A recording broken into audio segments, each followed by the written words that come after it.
What's up guys, Dr. Biz here back with another video. Today we're doing something a little bit different than our usual Let's Play content. Today we are going to be going over my top 10 most disappointing games of the last generation. If you enjoyed my previous top 10 video covering my top 10 PS4 RPGs, you can definitely check that out. Before we get started, a few ground rules to cover.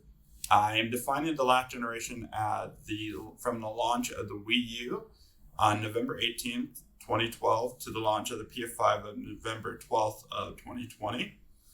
Also, each game will be judged solely by the launch version. What I mean is there are certain games that had really disappointing launch version but have improved dramatically since then.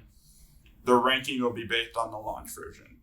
Now, the third rule is going off of that, they will also be judged on the quality of the launch title, the critical and public reception, and how the developer responded to the criticism and attempted to improve the game. If you enjoy this video, make sure to leave a like, comment, and subscribe for more great RPG content. Currently, I am doing a Let's Play series of Fire Emblem Three Houses that you should definitely check out. I'll leave a link to the playlist in the description below. And with that being said, let's go ahead and jump on into the top 10. Now, Infamous Second Son had quite a lot to live up to. Not only was it one of the two most highly anticipated launch window games for the PS4, along with Killzone and Shadowfall, it also had to follow Infamous 2, which is arguably the best game in the whole series. Unfortunately, it really didn't live up to the high expectation people had for it. The main character, Declan, really just kind of came off as an asshole teenager for the majority of the game who just did what he wanted, up until spoilers happened. And then he started to become a more likable character. Unfortunately, that's really only the last about 10 to 15% of the game. So most of the game, he's just not really a likable character whatsoever. The rest of the cast aren't much better. They're very one-dimensional, not really interesting characters. The gameplay is good, really good Infamous fare, though the side quests are very menial and repetitive, and there was a little too much gimmick with the PlayStation 4 controller, touchpad, and motion controls. I mean, shaking the controller like a can of spray paint is fun the first time, incredibly irritating the 20th time, and you can just forget about having to use the controller in the middle of combat like the game forces you to do. Here's hoping the franchise gets a revived entry in the PS5 era. Here's hoping. Now, the Dissidia duology for the PSP are two of my all-time favorite fighting games, right up there with Super Smash Bros. The games have some really awesome and fun gameplay and one of the best story modes in any fighting game, right up there with any NetherRealm game like Mortal Kombat or Injustice in recent years. So when they announced they were bringing the series to the PS4, I was so excited for it. I played the beta and the gameplay was just as much fun as I remembered, and it looked absolutely gorgeous. And then the game released, and there was no story mode. There was only a practice mode and then multiplayer, and any kind of story cutscenes were only unlocked through playing multiplayer. I was heartbroken. They took what I loved about the old game and just completely removed it. I ended up trading the game within a week of the game's release. I really do hope that they do decide to bring this game back in the future. They bring back the incredible story mode of the PlayStation Portable games. I've been a fan of the Digimon franchise for years, ever since the cartoon first premiered back in the 1990s. The games, however, they've been a bit more hit or miss for me. For every Digimon World 3 or Digimon World Dawn or Dusk for the DS, there was a Digimon World 4 or an All-Star Rumble. And then came Digimon Story Cyber Sleuth. I fell in love with that game, and it completely revitalized my love for the series. So when they announced Digimon World Next Order, of course I was excited for it, even if it was going to be a little bit different from Cyber Sleuth. And then I played it and found that everything I loved from Cyber Sleuth was gone. Engaging story, interesting characters, gone, replaced by bland characters and a cookie cutter story. Fun and challenging combat, gone. You don't even control your Digimon. And the great Digivolution system that makes your effort feel rewarded, I hope you enjoy your Mega for the 5 minutes you have them until they turn back into an egg, erasing all of your effort. Digimon World Next Order was a colossal disappointment for me. But then we got Digimon Story, Cyber Sleuth Hacker's Memory, and all was forgiven. And here's hoping Digimon Survive, if it does come out next year, continue that trend. So anyone who's watched my channel knows I am a Sony and Nintendo guy through and through. Nothing against Microsoft and the Xbox, but they just have never had any exclusives that interested me. That all looked to change when they announced Scalebound for the Xbox One. A game with the combat of Devil May Cry and the monsters of Monster Hunter, and it was being done by Platinum Games, and it had dragons. If anything could have made me pick up an Xbox, that would have been it. Every time I saw new footage, I just got more and more excited.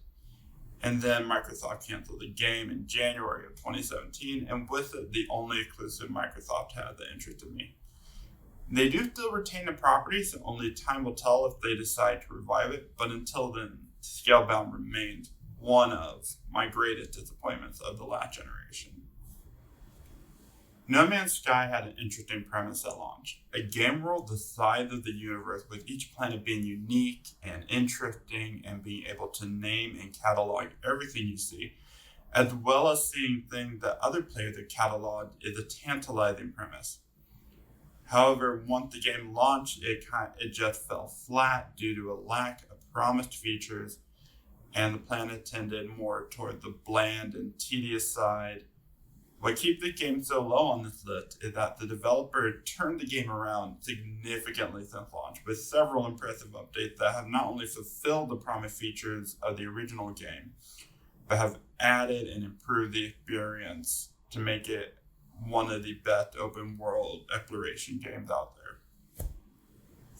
Final Fantasy XV was a game I could not wait to see. Unfortunately, we ended up having to wait quite a while for it when it was first announced back at Final Fantasy Versus 13 back in 2006.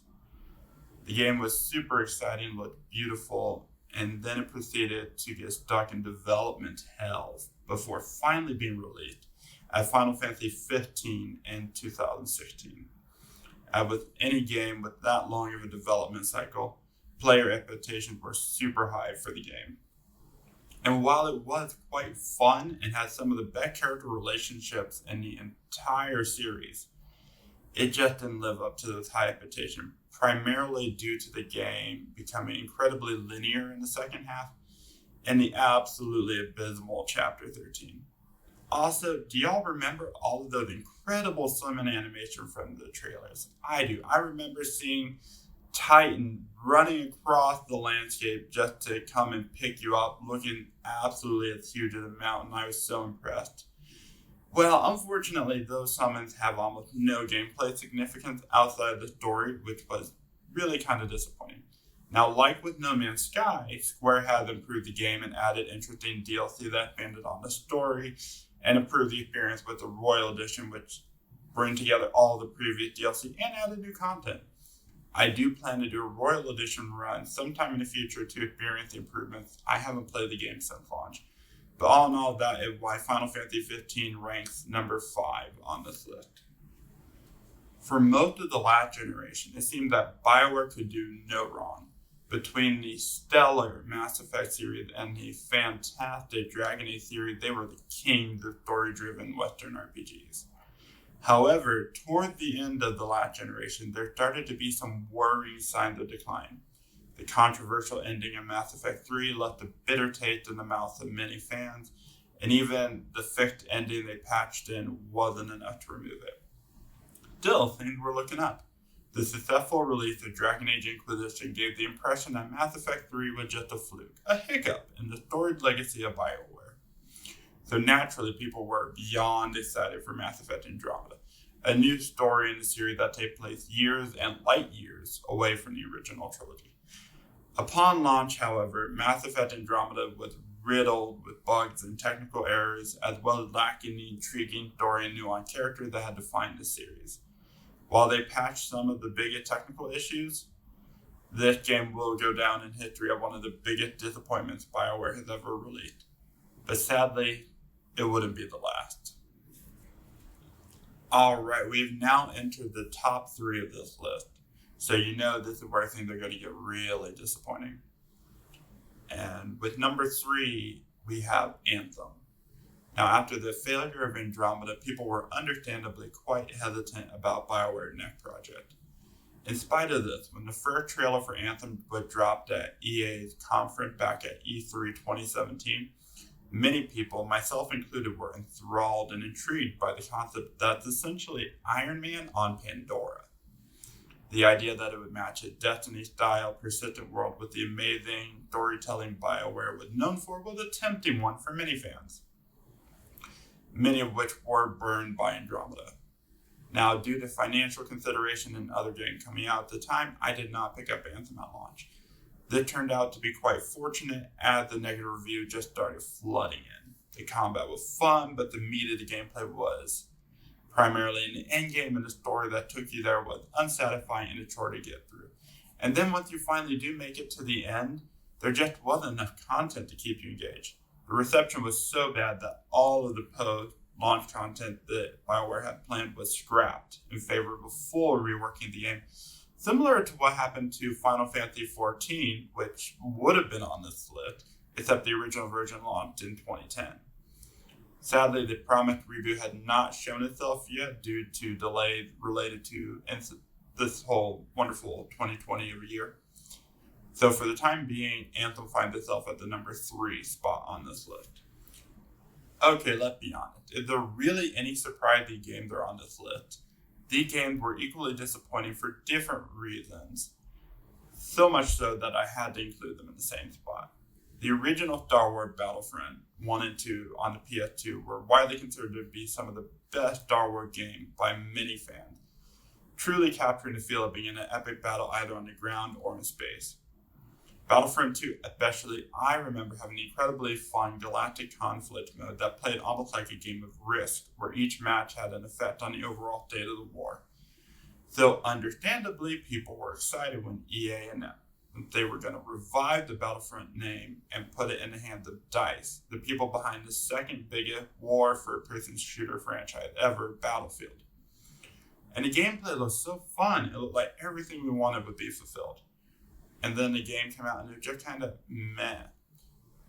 A distinct lack of content at launch, especially no single-player content outside of tutorials, combined with the DLC paywall EA was so fond of back in those days, made the game fall flat.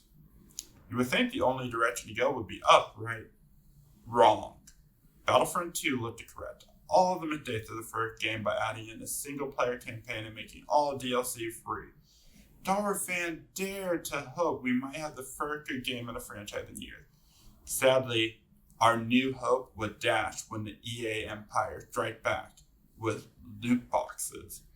The loot box system in the game was so terrible that it sparked governments worldwide to investigate if it were constituted gambling. This also made the game horribly pay to win, and loot boxes were by far the fastest way to unlock perks and characters. The controversy was so bad that EA completely disabled microtransactions the day before launch.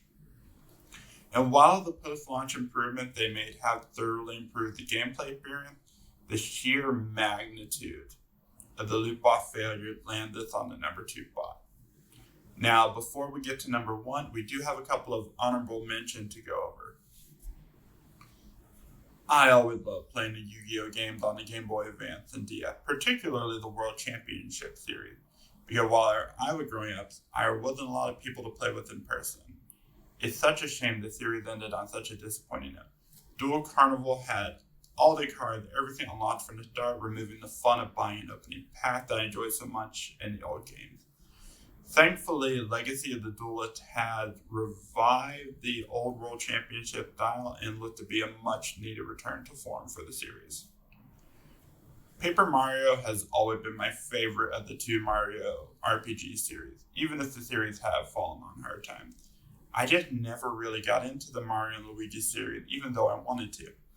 So when they announced a crossover between the 2 series, I was incredibly excited for it, especially after the abysmal Sticker Star.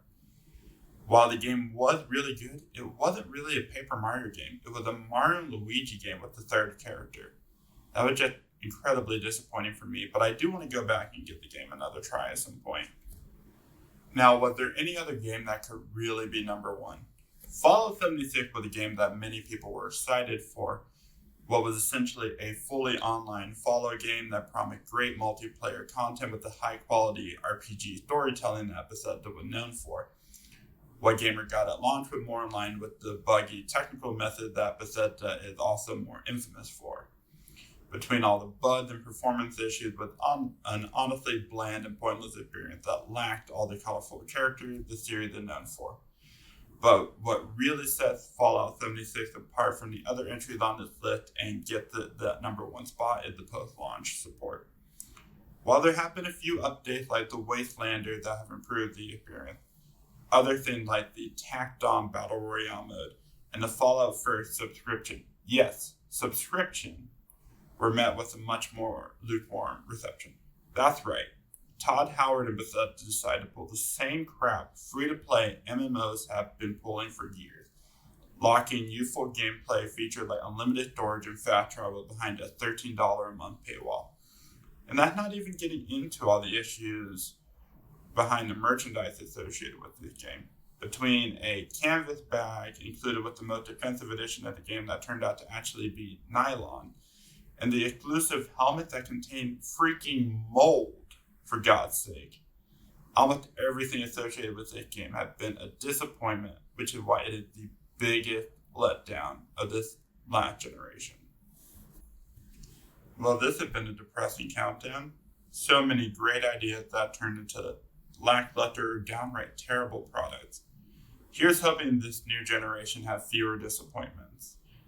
Now, if you're looking for a more positive list, be sure to check out my top 10 PS4 RPG video, which I have the link for down in the description. Also, make sure to check out all my other content, and once again, make sure to like, comment, and subscribe for more great RPG content. Now, if you excuse me, I'm going to go play something a little bit happy to cheer me up.